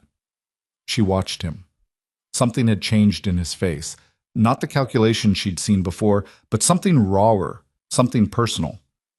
"Who is it?" Pharaoh said. Milo lowered the phone. He looked like someone had just handed him a fact so heavy he didn't know where to put it. "It's the people who set this up," he said. His voice had gone very quiet. "They're on the outside. They've been watching. And they—" He stopped, looked at Olivia. "They know about you. They know who you are and what you were part of, and they're saying—" He stopped again. "They're saying this was never about the medication." In her ear, the tactical voice said, "Bennett, 2 minutes, final call." She had 2 minutes to respond. "What are they saying?" she said to Milo. He looked at her with an expression she hadn't seen from him all morning. Not aggression, not calculation, not exhausted compliance. Something that looked almost like alarm. "They're saying you're the target," he said. "They're saying you have information. From before, from something you were part of that the people outside are trying to keep quiet." He looked at the phone in his hand. "And they're offering us a way out. Them, not SWAT, them." His voice dropped further. "If we deliver you." Pharaoh's gun came back up, and the lights went out. The ER dropped into full blackout. Not gradual, not the flicker of a power issue, but the immediate total darkness of a deliberate cut. The kind that came with a tactical decision to strip visibility from the people inside before the people outside came through the door. 3 seconds of darkness. 4. Then the emergency generators kicked in, and the ER filled with the flat red light of the backup system. Not enough to see clearly, everything in shades of crimson and shadow. And in that strange half-light, with the generator hum rising around them and the sound of the helicopter dropping suddenly, immediately lower outside, Olivia did the only calculation that mattered. Pharaoh was 6 feet to her left, gun raised, trying to locate her in the red light. Milo was 4 feet behind her, phone still in hand, the weight of what he'd just said still on his face. And from the lobby, she heard something that most people in that room would not have recognized, but that she knew from a particular and specific part of her past. The sound of a door being breached at speed, by people who had practiced it enough times that it took less than 1 second from the moment the charge blew to the moment the first operator was through the frame. The lobby doors came apart, and Pharaoh, not thinking, acting, which was the most dangerous kind of human being in a crisis, swung the pistol toward the sound. She moved. Not toward him, not away. Toward the nearest available cover, the nurse's station counter, dropping below it in one clean motion, and in the half-second between her movement and the first tactical operator entering the ER, she heard a sound she hadn't expected. Milo's voice, very clear in the red light. "Pharaoh, don't." Then the operators were through the door, and the room compressed into the specific violence of a breach. Shouted commands, the sweep of tactical lights cutting through the red emergency glow, the sound of bodies moving fast and furniture going over, someone crying out, someone else barking an order she recognized in register, if not in exact words. She stayed below the counter. She had one job in the next 30 seconds, and it wasn't the breach. The breach had people. Her job was the bay at the end of the hall where Mrs. Osei was lying in a chair with a compromised heart and the sound of a tactical entry happening 30 feet away. She came out from behind the counter in a low run, hit the bay curtain, through. Yemisi had thrown herself over her mother. Instinct, the oldest kind. Mrs. Osei's hands were gripping her daughter's arms. "We're okay," Olivia said, getting down beside them, keeping her voice at the same level she'd kept it all morning. Flat, present, real. "It's the breach. It's over in 30 seconds. Keep her down, keep her still. Do not let her heart rate spike." "How do I do that?" Yemisi said, her voice cracked through. "Talk to her. Same voice you've been using all morning." In the main ER, she could hear it resolving, but the shouted commands becoming fewer, the movement becoming more controlled. Someone was counting, operator protocol, the specific cadence of clearing and securing, then a voice she recognized. Not the tactical team, not the comm in her ear, someone who had come through the door behind the operators. Colonel Voss, standing in the ER in the flat red emergency light, looking at the room, at the hostages coming up off the floor, at Pharaoh face down with two operators holding his arms, at Milo, who was standing against the wall with his hands raised and the shotgun on the floor, and his face showing something she could not entirely name, something that lived in the territory between relief and dread. Voss looked through the curtain gap and found her. "Casualty report," he said. She came out of the bay, took a fast look at the room. No new casualties from the breach. Existing medical. Mrs. Osei in Bay 4, cardiac, needs transport immediately. Mr. Fitch in Bay 7, COPD, stable. Tyler Ashworth in Bay 3, fracture minor. She looked around. Everyone else is ambulatory. He nodded. Then he looked at the operators who had Pharaoh secured and at the two others who had Milo against the wall and said, "Get medical transport on the cardiac case. Now." An operator moved. Voss looked back at Olivia. His face had the expression she'd seen on it before. In a different, the colonel's expression didn't change, Voss said, finishing whatever he'd started to say before she'd moved. And then he stopped, because he was looking at the room, and the room was telling him more than she could say in the next 60 seconds. The ER under emergency lighting was its own particular kind of aftermath. Not destroyed. Nothing had been destroyed. The breach had been clean. The operators had known exactly where to go and exactly how fast to move, but altered in the specific way that spaces were altered by extreme events, the way furniture and light and the positions of people told a story without needing captions. Hostages were coming off the floor. Patrick was already moving between them, checking, speaking low, doing what he did. Dara was in Bay 3 with Tyler, who was sitting up with his wrapped wrist in his lap and the particular expression of someone who had been very frightened and was now very quiet. Hale was on his feet near the back corridor, brushing plaster dust off his jacket with hands that weren't entirely steady, and he appeared to be the only person in the room who hadn't immediately started doing something useful. Pharaoh was face down on the linoleum with flex cuffs on his wrists and two operators standing over him. He wasn't struggling. He'd stopped struggling the moment the operators came through. Not courage, exactly, but the recognition that certain things were finished. Milo was against the wall with his hands still raised, two other operators beside him, and one of them was speaking to him in the measured cadence of someone running a de-escalation protocol, and Milo was listening with the focused attention of someone who desperately needed to be told what happened next. Voss looked at all of it and then looked at Olivia. 90 seconds, he said. Medical transport is 2 minutes out. What else do I need to know before I start debriefing? She thought about the phone call, about the voice on the other end of Milo's unknown number, and what it had said, and what it meant about who had known her schedule, and what they'd wanted from putting her in this building. The network that commissioned this job has a communications line to a number Milo, the second subject, was carrying. They made contact twice during the siege. The second call, approximately 4 minutes before your breach, contained information suggesting they had advanced knowledge of Project Caldera personnel. She said the name quietly. The operators near Pharaoh and Milo didn't visibly react, but she noted that the one running de-escalation on Milo paused briefly. Milo may be willing to cooperate. Pharaoh, I'm less sure about. Voss nodded. His face gave nothing away. Did you get a voice? Milo heard it. I didn't. She paused. But whoever they are, they were running this from outside the building. They had visibility on the interior. They knew what medications were in the supply cabinet, which means they had access to hospital records or pharmacy feeds. That's not a gang resource. That's institutional access. Something shifted in Voss's expression. Small, barely there, but she'd known him long enough to read the calibrations. We'll need the call logs, he said. He turned to one of the operators. I want that phone bagged before we transport. The operator moved. The main lobby doors had been secured, and through what remained of them, Olivia could see the first light of mid-morning flooding in clean and ordinary, the kind of light that had no memory of what it was illuminating. 3 SWAT officers were inside the lobby now, beginning the systematic process of documenting and clearing. Outside, she could hear vehicles repositioning, the helicopter moving off to a holding pattern further east. Medical transport arrived 2 minutes and 40 seconds after Voss made the call. 2 EMTs and a paramedic with a gurney, moving fast and quiet, led by an operator to Bay 4. Olivia went with them. She gave the handoff report standing beside Mrs. O'Sea's chair, precise and complete, the kind of verbal report that left nothing to interpretation. The paramedic was good.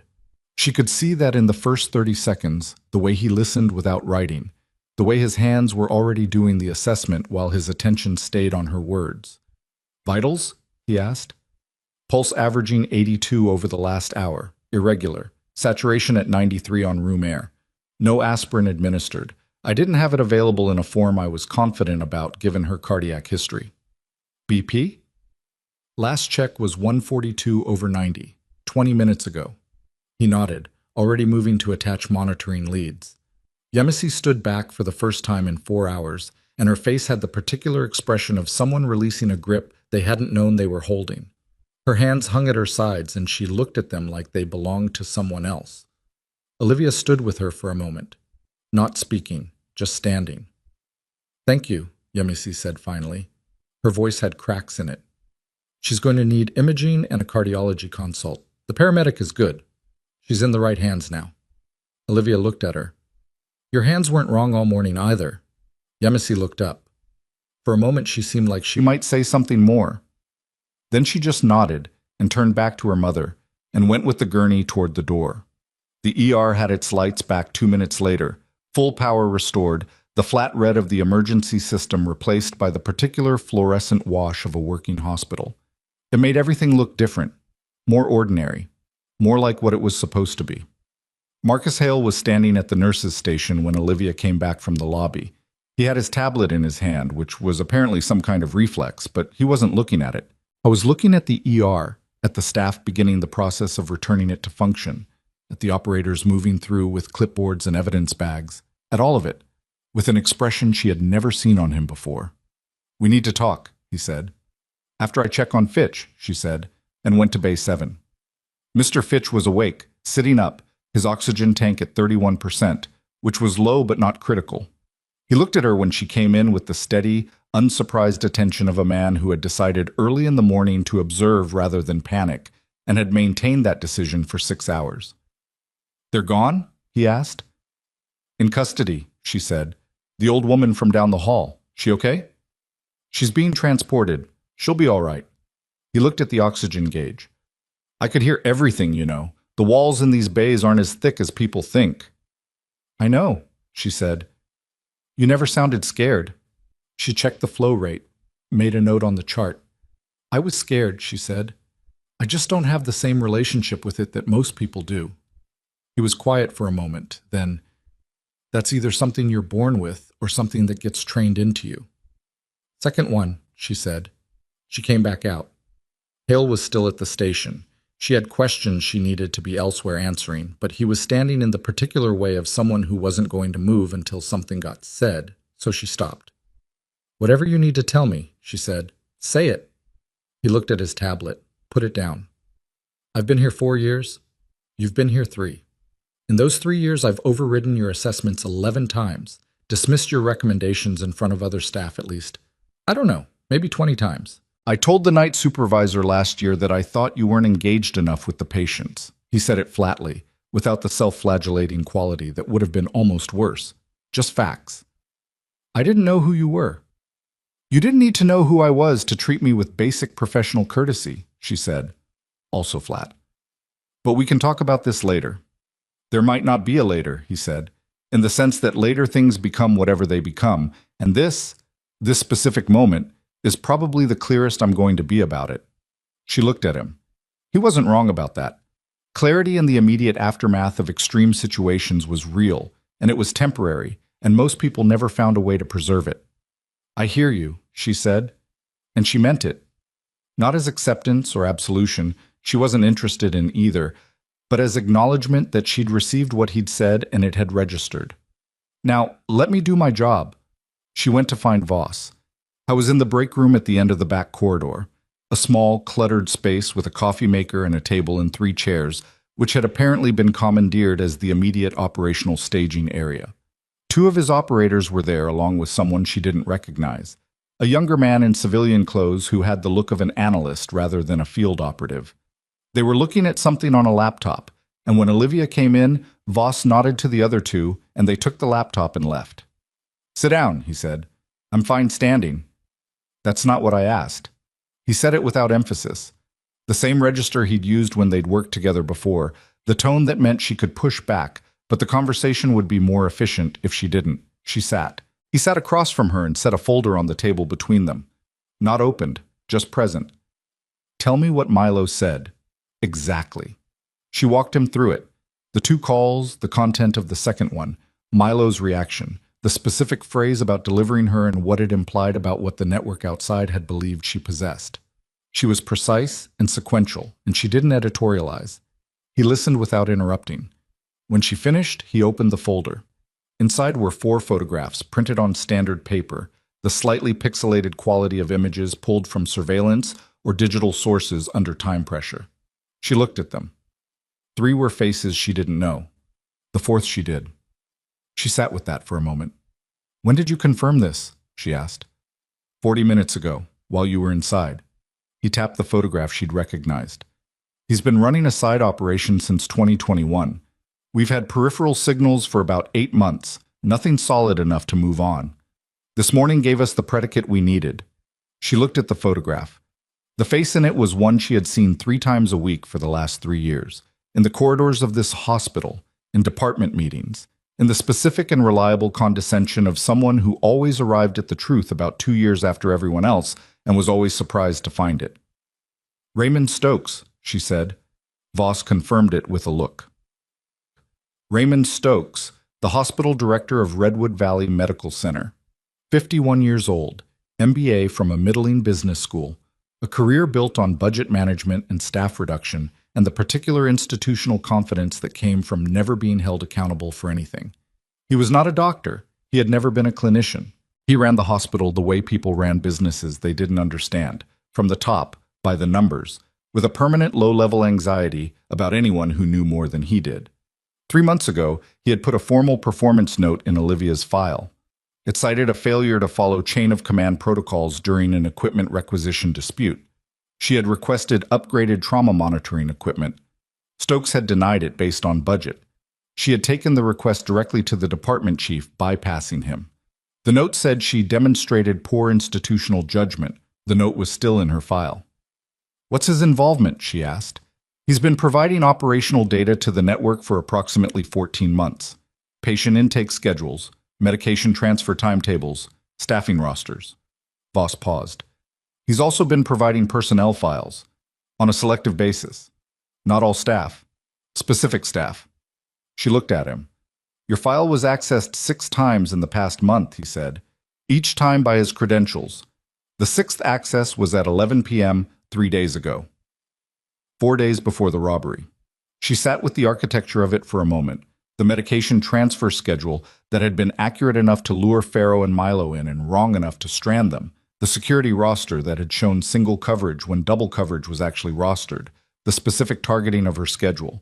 Stokes had given the network enough to place her in the building and enough wrong information to ensure the situation became chaotic. He'd needed chaos. Chaos was the environment in which an extraction made sense, in which two armed men could theoretically walk her out of a building under the nose of a focused law enforcement response. "What does he think I have?" she said. "A specific debrief document from 2020. Voss's voice stayed even. Witness testimony, essentially, from the final months of Project Caldera. The program was shut down officially because of protocol violations, but the actual reason was more complicated. There were procurement irregularities, significant ones. The debrief testimony named sources. "I gave that testimony," she said. "Yes. I gave it under the assumption it would remain classified. It did remain classified, until approximately 16 months ago, when someone with network connections got close enough to the right archive to know the document existed and approximately what it contained." He paused. "They've been trying to locate and suppress it since then. When legitimate means failed, they moved to direct acquisition." She thought about what that meant, about what it meant that someone had spent 16 months building toward this morning, had recruited Stokes, had run Pharaoh and Milo as a delivery mechanism, had planned to extract her from a building full of patients and staff and call it a robbery. "Stokes is still in this building," she said. "He arrived approximately 20 minutes after the siege began and has been in his office on the 3rd floor since then. He's been in contact with 3 external numbers during the siege. We have the data. We've been monitoring his line since 6 a.m. Voss looked at her. "He did not call law enforcement. He did not activate any emergency administrative protocols. He received updates on the situation inside and relayed them to the external network." She looked at her hands on the table. They were steady. She noticed the steadiness. "The way you notice things about your body when you'd been running on adrenaline long enough that the baseline became abstract." "What do you need from me?" she asked. "We're going to bring him in," Voss said. "In the next 30 minutes, before he has reason to believe the network's plan has failed." He paused. "I'd like you present, not because you're required, because I think it matters that you're there." "There," she looked at him. "Why?" "Because he put a performance note in your file," he said. "Because he denied your equipment request, accessed your classified personnel records 6 times, and spent 14 months collaborating with a criminal network that put 17 people in danger this morning. And because in this specific building, in front of the specific people who work here, I think it matters who's standing in the room when he finds out it's over." She was quiet for a moment. 30 minutes, she said. "Give or take. I need to finish my rounds first." He almost smiled. "I figured." She went back to the ER. Checked Fitch, the tank replaced now by an operator who had apparently known to pull a spare from the supply room, which impressed her. Checked Tyler, who had been seen by an orthopedic resident who'd come down from the 3rd floor looking slightly dazed by the entire morning, and whose wrist was going to need a proper cast. Checked the lacerations she'd dressed earlier. Walked the department once, end to end, looking for anything she'd missed. She found Patrick at the far end of the corridor, restocking the crash cart. He was doing it methodically, item by item, with a focus that was at least 50% displacement activity, and she wasn't going to say so. "How's the department?" she asked. "Running, considering." He looked up. 3 of the staff are going to need to talk to someone. Not me saying they should. They've already said they want to. He paused. "Dara handled herself really well." "She did," Olivia said. "Tell her that." "You could tell her. You're her supervisor. It lands differently from you." He nodded. Went back to the cart. Then, "The man outside, Voss, you worked with him before." "Yes." "That program you were part of, the one he mentioned." "It's classified," she said. "I know." He didn't push. He put a bag of saline on the cart shelf and aligned it with the others. "You going to be okay? After today, I mean. Not medically. Just okay." She looked at him. It was a specific kind of question, the kind that required a real answer rather than a professional one. "Probably," she said. "I've been worse places." "That's not actually reassuring." "No," she said. "I know. But it's true." She went upstairs. Raymond Stokes' office occupied the corner of the 3rd floor with a view that looked out over the hospital's east parking lot, which meant, she realized as she stepped off the elevator, that he had been sitting up here for 4 hours with a direct view of Voss's black SUVs and the SWAT perimeter and the helicopter pattern, and he had done nothing with that view except monitor and relay. Voss was already there. 2 operators flanked the office door. 3 people from the administrative floor were standing in the corridor with the particular expression of people who had been asked to leave a space and hadn't been told why. Stokes was behind his desk when the door opened. He looked up, and his expression went through 3 stages in approximately 2 seconds. The professional neutral of an administrator receiving unscheduled visitors, the recalibration when he saw the operators, and then a third thing that wasn't quite fear but was in the same neighborhood. He looked past Voss and saw Olivia. Something happened in his face that was more complicated than the first 2 stages. She watched it happen without helping him. "Mr. Stokes," Voss said, producing credentials with the efficiency of someone who had done it many times. "I'm going to need you to step away from the desk." "I'm sorry." "What is this?" Stokes said. His voice held well, the practiced steadiness of a man who had managed people from positions of authority for long enough that the register was automatic. "I've been coordinating the administrative response to this morning's incident. Step away from the desk, sir." Stokes stood. He was tall, slightly overweight, with the groomed appearance of someone who cared about how institutional power presented itself. He looked at Olivia again, and this time the thing in his face had resolved into something she could name. The expression of a man who had underestimated how far the morning would go. "Ms. Bennett," he said, "I'm glad to see you're unharmed." She said nothing. "You should know," he continued, shifting register slightly, moving toward the reasonable administrator mode that had gotten him through many difficult conversations, "that I'll be reviewing the security failures that led to today's situation. I want you to know your welfare has been a priority. Mr. Stokes," Voss's voice, level, final. "Your access to hospital systems has been suspended as of 40 minutes ago. Your external communications from this morning are in federal evidence. The network you've been providing operational data to for the past 14 months is currently the subject of a federal investigation, and your role in that network is documented." He paused. "I'd encourage you not to say anything further without legal representation." The reasonable administrator mode collapsed. It didn't collapse dramatically. No outburst, no denial, no raised voice. It collapsed the way certain structures collapsed when the load-bearing element was removed, suddenly and all at once, and into a very specific shape. Stokes sat back down. He looked at his desk. He looked at his hands. "I want a lawyer," he said. "That's your right," Voss said. "The Federal Public Defender's Office has been notified. You'll have access shortly." Olivia stood in the doorway of that office and watched Raymond Stokes understand what had happened to his morning and what was going to happen to everything after it. She had expected to feel something significant in this moment, some settling of a weight she'd been carrying, some satisfaction that arrived like a temperature change. What she actually felt was more complicated and less cinematic than that. She felt tired. She felt the specific physical tiredness of someone who had been operating at high output for 6 hours with no food and insufficient water, and the particular metabolic cost of sustained vigilance. She felt the case of Mrs. Osei's cardiac event sitting in her chest like something unresolved. She felt the echo of Tyler's face, 17 years old, watching 2 armed men argue about what to do with the hostages while holding his broken wrist in a wrapped bandage. She felt all of that, and she looked at Stokes, and she said one thing. "You put a performance note in my file." He looked up. He didn't have an answer for that.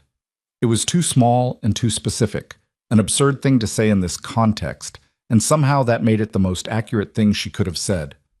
3 months ago, she said, because I went over your head on a monitoring equipment request. The equipment I requested would have made this morning's cardiac response 4 minutes faster. She didn't say it with heat. I want that note removed from my file. Voss, from somewhere to her left, said quietly, I think we can manage that. Stokes looked between them. He opened his mouth, closed it. An operator appeared at the door, said something low to Voss, and Voss nodded. He looked at Olivia. There's something you need to see downstairs. She followed him out. The elevator back to the ground floor took 45 seconds, and in those 45 seconds, Voss said, Milo cooperated fully during initial intake. He gave us the full content of both phone calls, including a detail he didn't mention to you.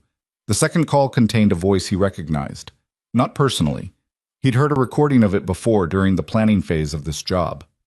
He can ID the voice, she said. He already has. Voss paused. It connects to 3 other events in the past 18 months, all of them targeted at Caldera personnel, all of them framed as unrelated crimes. One was a break-in at a research facility in Reno. One was a car accident in Phoenix that put a former program participant in the hospital for 6 weeks. He looked at her. One was a mugging in Denver that went wrong. The participant in that case didn't survive. The elevator opened. She processed that as she walked. The shape of it, the network's patience, the methodical working through of a list of people who had been in one classified program at one specific time and who knew things someone needed to suppress. 8 survivors, Voss had said. 7 now. Who's running it? She asked. That's what we don't have yet. He stopped her at the entrance to the ER corridor. But the voice Milo identified, we're cross-referencing it now against known associates of the network's financing arm. There's one candidate. He paused. If it's who we think it is, you have a problem. Not today. Not this week. But the kind of problem that doesn't stop because we arrested Stokes and took Farrow and Milo into custody. She looked at him steadily. Tell me the name. Not until we confirm it, he said. Because if I'm wrong, I've named someone who doesn't deserve to be named. And if I'm right... He stopped. Something moved across his expression. Not the control she'd come to associate with him, but something underneath it. If I'm right, the situation this morning was the first attempt, not the last. She stood in the corridor with the sounds of the ER returning to function around her, the specific noises of a department that had been through something and was slowly, item by item, becoming itself again. Monitors. Voices. The distant wheel squeak of a gurney. Behind her, the main ER. Ahead, the back corridor that led to imaging and the stairs. And in her ear, where the comm device had gone silent 6 minutes ago, a last transmission she hadn't mentioned to Voss. A single sentence from the tactical voice in the final seconds before the breach. A confirmation number, a case reference, a string of digits that she had memorized automatically because she always memorized things automatically, which corresponded to a federal evidence file she had not been told existed. A file with her name on it. Not her personnel record. Not the debrief testimony from 2020.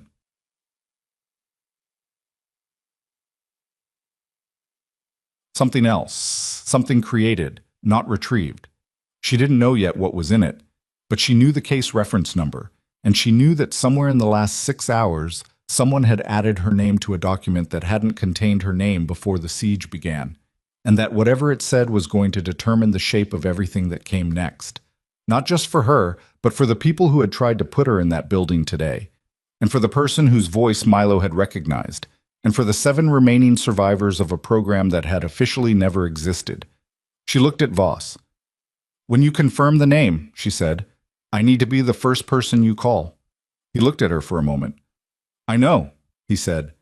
From somewhere behind her, from inside the ER she had held together for 6 hours with nothing but training and a flat voice and 2 years of reading security installation reports, she heard Dara Kim say to someone, probably Tyler, from the register of patients in it, You're going to be okay, I promise.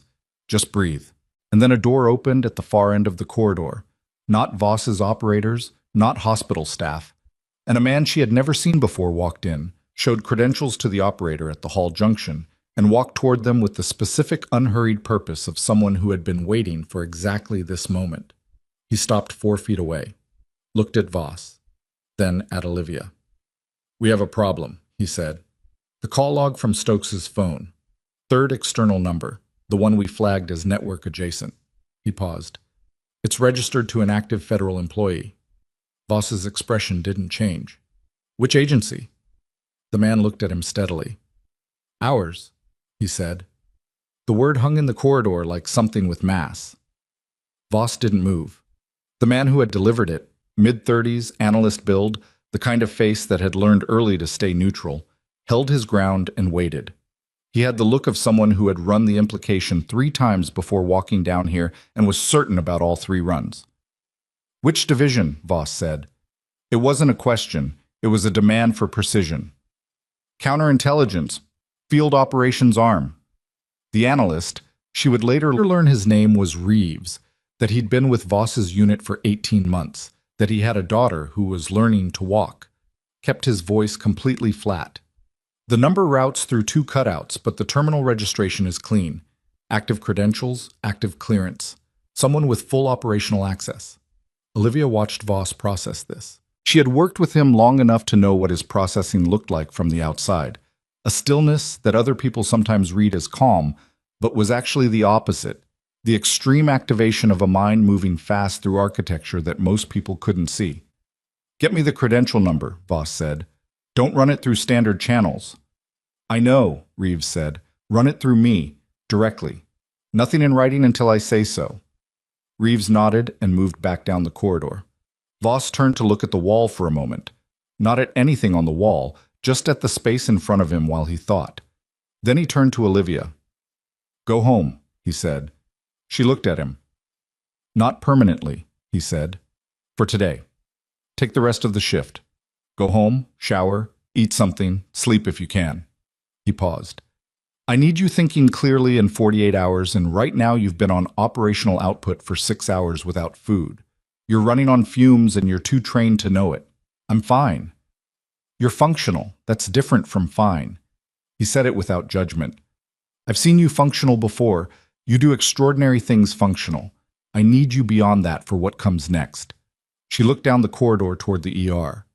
Through the junction, she could see the department, moving, functioning, her people doing the things they did. And she felt the pull of it, the specific gravity of a place that needed her, which was the thing she'd been most careful about in her life.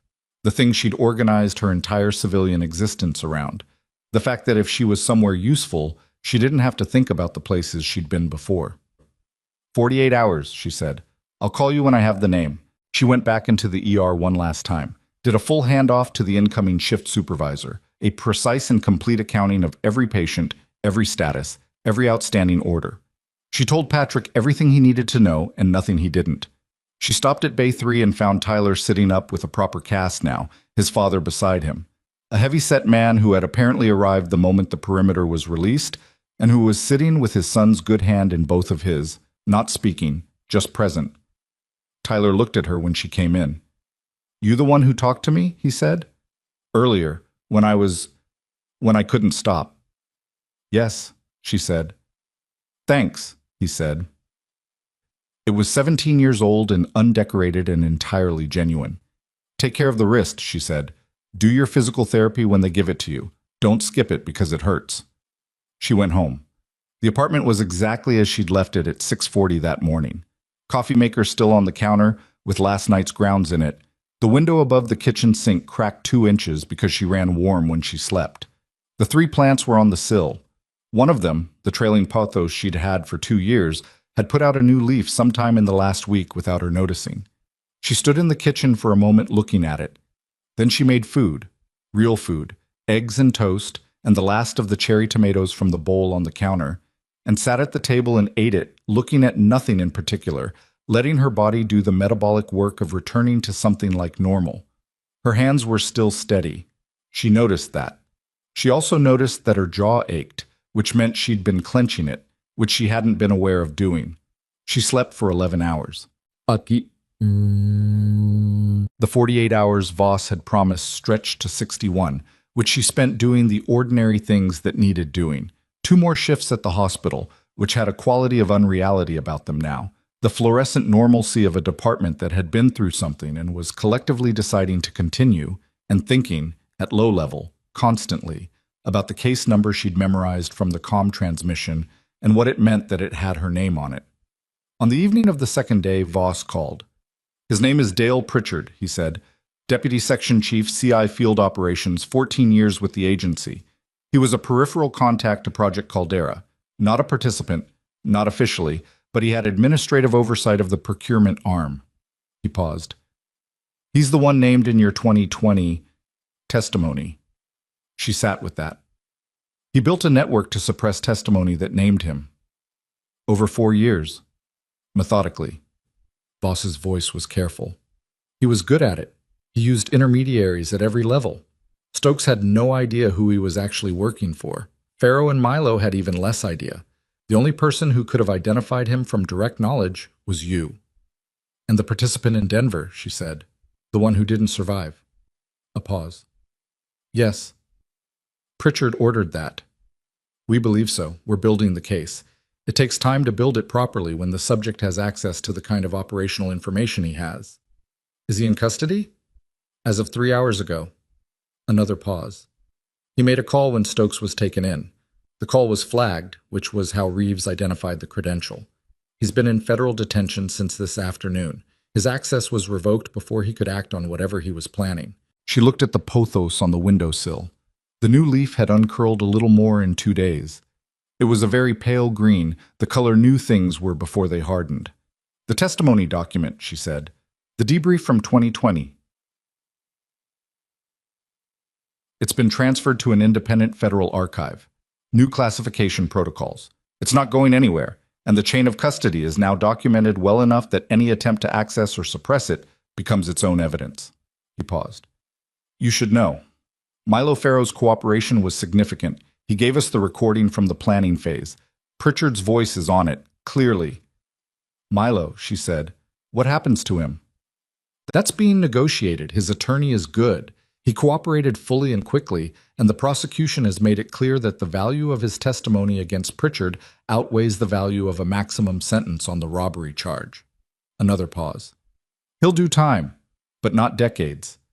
She thought about Milo standing against the wall in the red emergency light, hands raised, having just told Farrow not to fire. The weight of what he'd said sitting on his face. He was 24 years old, which she'd learned from the operator's intake, and she had no uncomplicated feelings about what happened to him, but she had noted that he had made a choice in the worst moment of his morning, and the choice he'd made had been the right one. And Farrow? Less cooperative. He'll be charged on the full indictment. Voss's voice didn't suggest he had much feeling about that either way. Stokes is looking at federal charges on the data provision and a separate civil action from the hospital board. He's gone as of yesterday morning. The board took a vote at an emergency session. She exhaled slowly. There's one more thing, Voss said, and I want to tell you in person, not over the phone. Can you come in tomorrow morning? She said yes. The federal building downtown was the kind of architecture that wanted to impress you, and succeeded mostly at making you feel small, which was probably the intention. Voss met her in the lobby at 9 a.m., and they went up 11 floors to a conference room with windows that looked out over the city and a table long enough for 12 people, at which 4 were currently sitting. She recognized one of them, a woman in her 60s with close-cut gray hair and the particular bearing of someone who had spent decades in rooms that didn't have windows, learning to make decisions without natural light. Her name was Deputy Director Anita Caldwell, and Olivia had met her exactly once before, in the final weeks of Project Caldera, in a debrief session she had not been warned about in advance. The other 3 were unfamiliar. 2 appeared to be legal, the specific combination of suit quality and document organization, and the third had the unit insignia of the Inspector General's office on his badge lanyard. Olivia sat down. Caldwell looked at her across the table with an expression that was not warm exactly, but was something more substantive than professional neutrality. It was the expression of someone who was about to say something they had been thinking about for longer than they were going to admit. Ms. Bennett, she said, or what do you prefer? Either is fine, Olivia said. I'm going to speak plainly because I think you've earned that and because I don't have a lot of patience for the alternative. Caldwell folded her hands on the table. The agency's involvement in the circumstances that endangered you and 17 other people at Redwood Valley Medical Center 2 days ago is documented, acknowledged, and will be addressed in the IG review that this office, she nodded to the man with the lanyard, is initiating as of today. Dale Pritchard will face federal charges. The scope of that is still being determined, but it includes conspiracy, obstruction, and the circumstances surrounding the death in Denver, which is now being reclassified as a homicide investigation. Olivia said nothing. Your testimony from 2020 has been formally entered into the permanent protected record. The procurement irregularities you documented are now part of an active investigation. The people named in that testimony who have not yet faced accountability, Caldwell paused, will. That's not why I'm here, Olivia said. The testimony is documented. That's sufficient. Caldwell looked at her. I know it's not why you're here. I'm telling you because you deserve to hear it said out loud. In this room, by someone with the authority to say it. What you did in 2020 was correct. What was done to suppress it was not. That imbalance has a cost, and the agency is going to pay it. Olivia held her eyes for a moment. Then she nodded. Once. There's a second matter, Caldwell said. Your civilian record at Redwood Valley Medical Center, specifically the performance documentation placed in your file by Raymond Stokes, has been reviewed by this office in the context of the broader investigation. It's been determined that those documents were generated in the context of Stokes's effort to marginalize staff he perceived as threats to his operational security. She paused. They've been expunged. Your personnel file at the hospital has been corrected. One of the legal staff slid a document across the table. Olivia looked at it, didn't pick it up, read it from where it was. The third matter, Caldwell said, is a commendation, the Distinguished Civilian Valor Recognition, authorized at the federal level for conduct during an active hostage situation that directly prevented casualties and contributed to the resolution of a significant criminal and intelligence operation. She looked at Olivia steadily. Colonel Voss submitted the recommendation the same afternoon. I approved it the following morning. Olivia looked at Voss, who was standing near the window with his arms at his sides, and an expression she recognized from the corridor of a field hospital in 2019, the expression he wore when something had gone right after a very long time of things going wrong. I don't need a commendation, she said. I know, Caldwell said. That's usually how it works. The ceremony, such as it was, happened in the lobby of Redwood Valley Medical Center 10 days later. This was not Olivia's idea. It was a decision made by the new interim hospital director, a woman named Dr. Faye Okonkwo, who had been pulled from the surgical department and was running the institution with a focus and no-nonsense manner that the staff had already responded to with visible relief.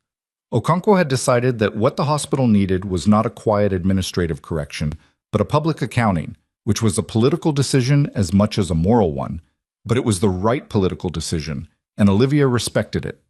The lobby had been cleared and arranged with the particular careful chaos of an institutional event, assembled on short notice, rows of chairs, most of them occupied, a podium near the reception desk, the ceiling above the entry still showing the patched repair where the shotgun round had gone in 10 days earlier.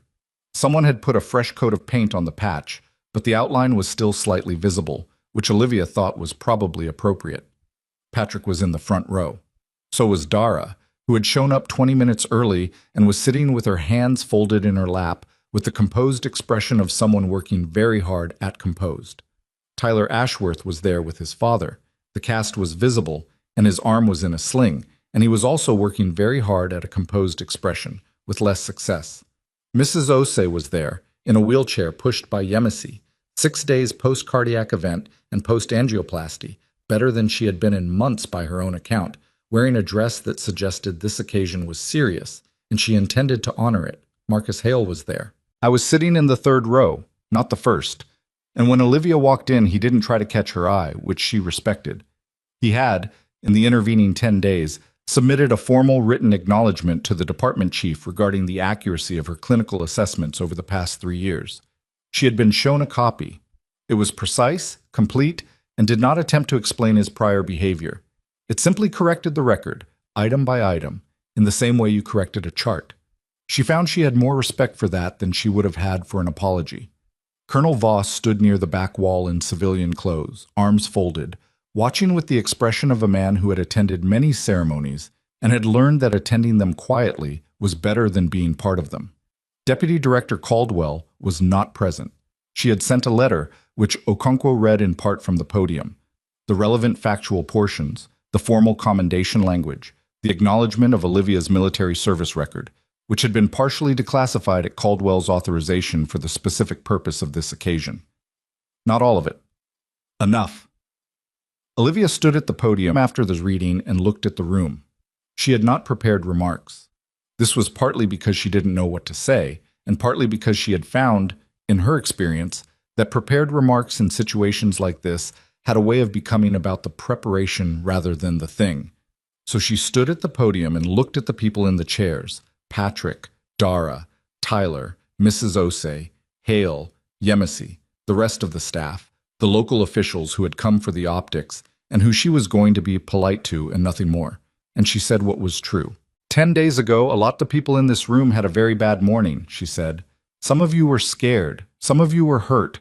All of you had to stay in that building and function when the safest thing would have been to fall apart. and most of you chose to function, which is not something I'm going to minimize by calling it bravery, because bravery implies you had a choice about being afraid. You were afraid. You functioned anyway. That's harder than bravery. She paused. Let that sit. I've been working in this ER for 3 years. Most of you know me as the nurse who's in early and quiet and doesn't go to the department holiday parties. She heard a small laugh from somewhere, Dara probably. There are things I know how to do that most people don't, because of where I was before I was here. I don't need recognition for that. What happened 10 days ago wasn't about my training.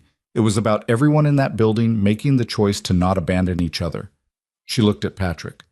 Some of you made that choice in ways I saw, and some of you made it in ways I didn't see, and both kinds count exactly the same.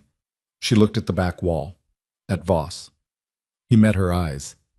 There are people who spent years trying to make me smaller than I am.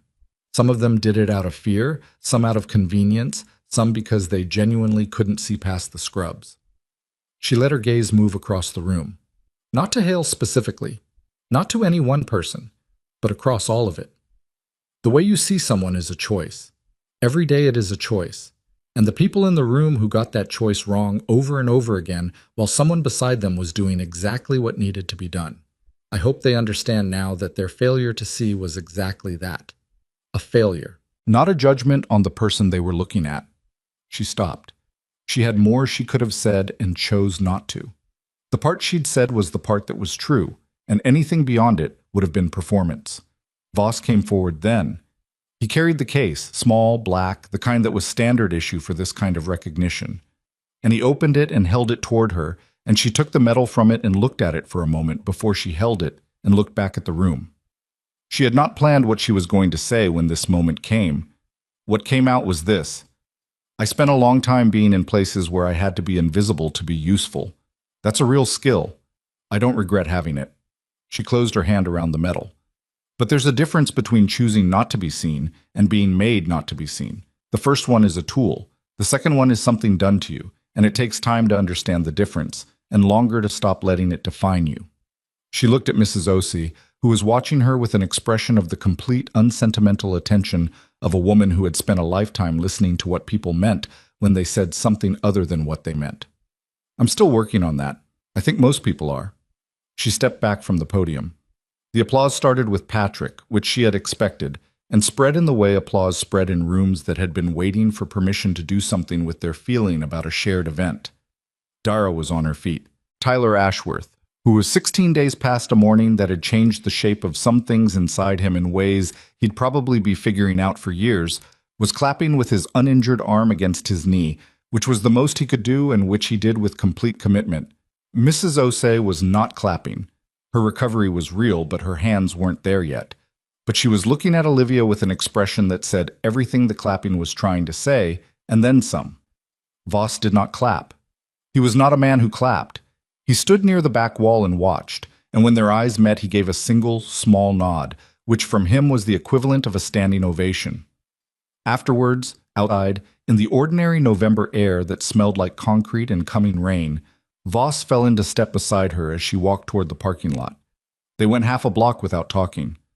What happens now? She said. Not about the case. The case's immediate shape was clear. She meant something bigger than that. That depends on you, he said. You have a thought. I have a proposal. He walked another few steps. The IG investigation into Caldera's aftermath is going to take 18 months, minimum. During that time, the surviving participants have a specific kind of vulnerability, not as severe as it was, but real. There are people adjacent to Pritchard's network who haven't been identified yet. He paused. I'm building a small unit, primarily civilian-facing.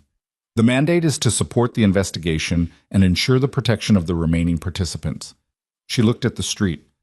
You're offering me a job. I'm offering you a choice, he said. You can stay in the ER, which is a real and valuable thing, and nobody's suggesting otherwise. Or you can do this instead, at least until the investigation closes. Another pause. Or you can do both in some configuration. I'm flexible on structure. She thought about Bay 4 and Mrs. Osei and the specific sound of a cardiac monitor stabilizing. She thought about Tyler's face, 17 years old, hearing her say, "You've got this."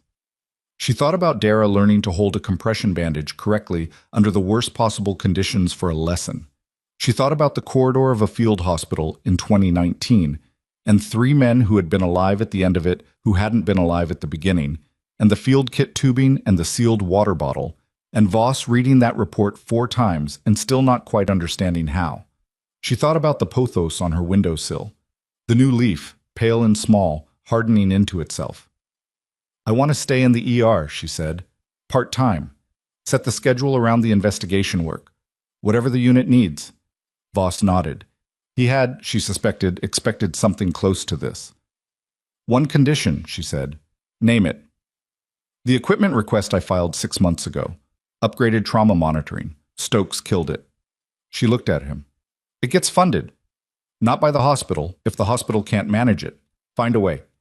He looked at her for a moment. Something that was almost amusement moved through his expression and was gone. "You held a siege together for 6 hours, and your condition is a monitoring equipment request." "People almost died without it," she said. "People won't with it." He nodded. "Done." They stopped at the edge of the parking lot. The rain that had been threatening all morning was starting now. Light, not cold, the kind that would pass in an hour. Olivia turned her face up to it for a second. Just a second. There were things she hadn't said at the podium that were still true. That she had been afraid on the morning of the siege, genuinely, physically afraid. And that fear was not a failing, it was information. And what you did with information was what mattered. That the people who had spent years looking past her had done her a specific kind of damage that was real, and that she was still accounting for, not dramatically, not with bitterness, but the way you accounted for any real thing, honestly, over time, without pretending it hadn't happened. That the 3 plants on her windowsill were still alive because she was still alive to water them, and that this fact was not nothing, that she had been made to feel like nothing, in various rooms by various people, for a long time, and that none of it had changed what she was actually capable of, and that the story of those 2 things existing simultaneously, being underestimated and being capable of extraordinary things, was not an exception to the way the world worked. It was a pattern. It was the pattern for so many people who moved through systems that had decided before they arrived what they were worth. And the pattern didn't break because you survived one bad morning. It broke slowly, over time, in increments, every time someone chose to see clearly instead of conveniently. She had kept 17 people alive with training and a flat voice and 2 years of reading security installation reports that nobody else had bothered to read. That was not a miracle. That was preparation meeting a moment. She had learned, in the places she'd been before a small apartment 15 minutes from a hospital, that the most powerful thing a person could be in a crisis was competent, not fearless, not superhuman, competent, present, and unwilling to disappear. She had also learned that being that person in rooms where no one could see you was a survival strategy, and being that person in rooms where people finally looked was something different, something that had a name, and the name was just the truth. Voss said, "The unit starts Monday. Preliminary briefing, my office, 8 a.m. "I'll be there," she said. She turned back toward the hospital entrance. The rain was light on her jacket. Through the lobby windows she could see the ceremony breaking up, people moving, chairs being shifted, the ordinary reorganization of a space returning to itself after having been used for something that mattered. Patrick was inside, probably already back in the department. Dara would be finishing the morning shift hand-off.